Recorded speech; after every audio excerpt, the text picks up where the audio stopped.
Well, I've got 5 minutes, and we have a shorter week, don't we? So I thought I'd just go right to a hot and spicy topic this week. What do you think?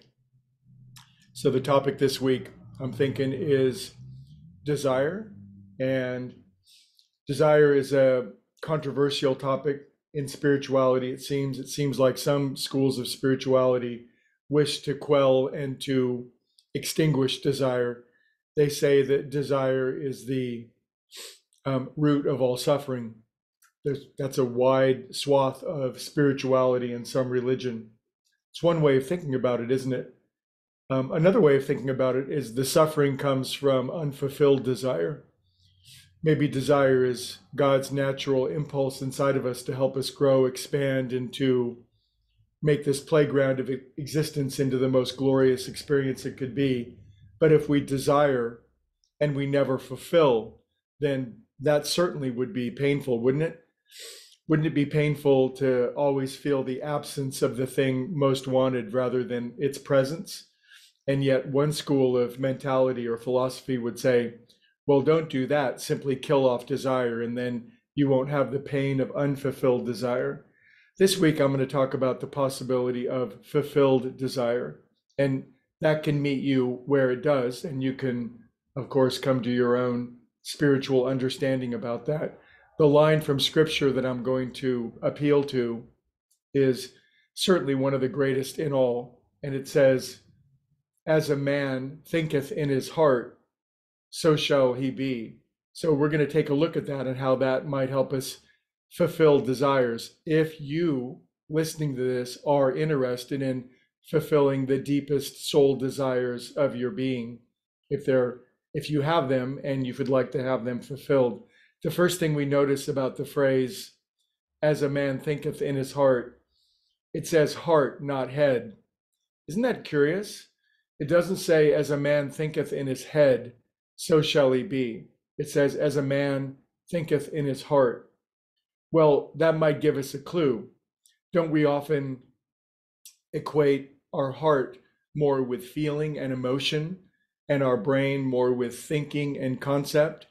So there's a great clue in manifesting or fulfilling our desires in as a man thinketh in his heart. It seems to denote this combination of not just what we think, but what we feel as well. So this week, we're going to look at this idea that if we have a strong desire inside of us and it's going unfulfilled and we are experiencing the painful absence of it. Now, let's take a look at, I life coach for a living, and one of the, there's like a pie chart of the biggest areas of life where we might have desire. There's career, there's relationship, there's health, there's finance, there's spiritual understanding, there's play and recreation. We might have great desires in all of those areas. And that's a great thing if they're being fulfilled, if there's some sort of tangible progress in that direction. But if we've been living in the painful absence of that for years, something's missing. We are not practicing that principle of as a man thinketh in his heart, because that spiritual principle is the key to all creation.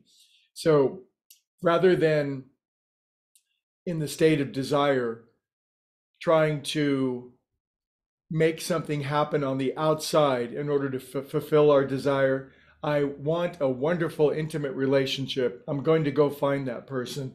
I want health and fitness. I'm going to work out like a lunatic. I want a bunch of money. I'm going to invest and work harder. Whatever that might be, what we're going to think about this week, if you're willing, is creating from the end.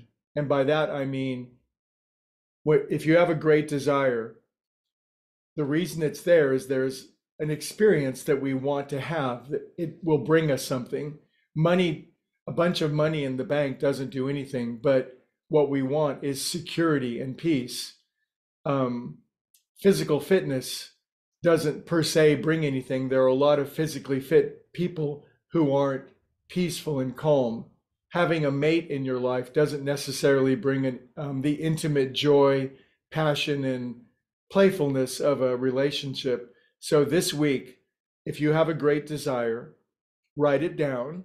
It's important to write it down. Close your eyes and imagine what it would be like to have it. In other words, pre-feel it inside of yourself. This is practicing as a man thinketh in his heart. And it is this great process of thinking from the end. This thing that I want, the reason I want it, it will bring me something. A 10-second example from my life. I've decided I've got a great desire to learn to play several musical instruments. And so I'm actively engaged in that. Occasionally, when I get manic or depressed or aggravated or frustrated, why am I doing this?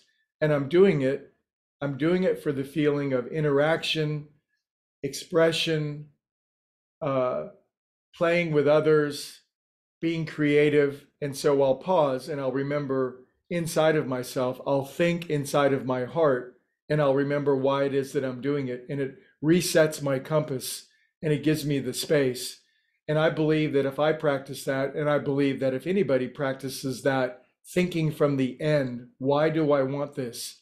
Then we will become much greater fulfillers of desire, especially the kind of desire that may have been the painful absence for us for a long time. It's a lot to think about.